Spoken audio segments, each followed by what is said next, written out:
பேசுவதற்கு முன்னதாக இந்த நேரத்திற்கான அண்மை செய்தி என்ன அப்படின்றத பார்த்துடலாம்.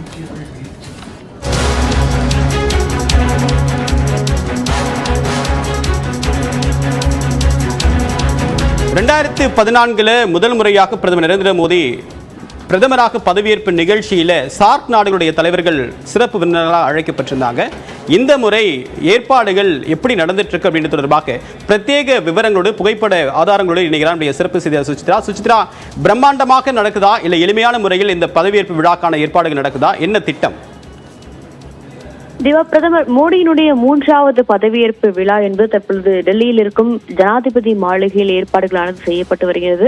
அதற்கான ஏற்பாடுகள் நேற்று அதிகாரிகள் தலைமையில் ஆய்வுகளானது நடத்தப்பட்ட நிலையில் அந்த புகைப்படங்கள் தற்பொழுது பிரத்யேகமாக நமக்கு கிடைக்கப்பட்டுள்ளன. ஜனாதிபதி மாளிகையினுடைய முகப்பில் அமைக்கப்பட்டிருக்கும் அந்த ஜனாதிபதியினுடைய காவலர்கள் மற்றும் அந்த பகுதியில்தான் இந்த ஒரு மாபெரும் ஒரு மேடையானது அமைக்கப்பட்டு அனைவரும் பொறுப்பேற்பதற்கான அமைச்சர்கள் பொறுப்பேற்பதற்கான அந்த ஒரு மேடை அமைக்கப்பட்டு அதன் அருகேயே சேர்கள் உள்ளிட்டவை அமைக்கப்பட்டு ரெட் கார்பெட்டும் விரிக்கப்பட்டுள்ளதை நம்மால் காட்சிகள் பார்க்க முடிகிறது. இந்த இடத்தில் மிக ஒரு சற்று பிரம்மாண்டமான ஒரு ஏற்பாடை தான் தற்பொழுது இந்த முறை 3வது பதவியேற்பிற்கும் பாஜகவானது செய்துள்ளது என்று கூற வேண்டும்.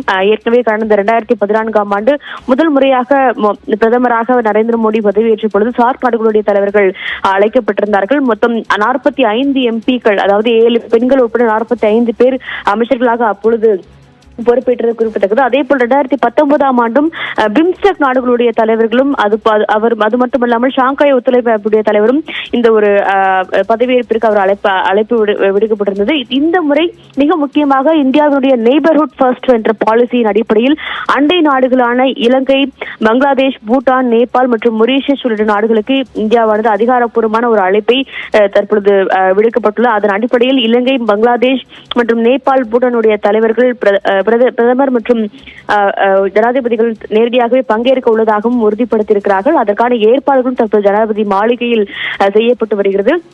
பிரதமர் மோடி மட்டுமல்லாமல் சுமார் 18 முதல் 20 அமைச்சர்கள் இந்த 3வது அமைச்சரவையில் நாளை 9ஆம் தேதி மாலை நடைபெற உள்ள அந்த ஒரு நிகழ்வில் பதவி ஏற்பார்கள் என்று எதிர்பார்க்கப்படுகிறது. அதிகாரப்பூர்வ அறிவிப்புகள் தற்பொழுது வரவில்லை என்றாலும் நிச்சயமாக ஒரு கூட்டணி தலைவர்களை உள்ளடக்கிய ஒரு அமைச்சரவை என்பது 9ஆம் தேதி மாலை 6 மணிக்கு நடைபெற உள்ள அந்த ஒரு நிகழ்வில் நிச்சயமாக பதவி ஏற்கும் என்ற ஒரு தகவலை தான் பாஜகவானது உறுதிப்படுத்தியிருக்கிறது. தேவா, குடியரசுத் தலைவர் மாளிகையில் நடைபெற்று வரக்கூடிய பதவியேற்பு விழா முன்னேற்பாடுகள் தொடர்பாக பிரத்யேக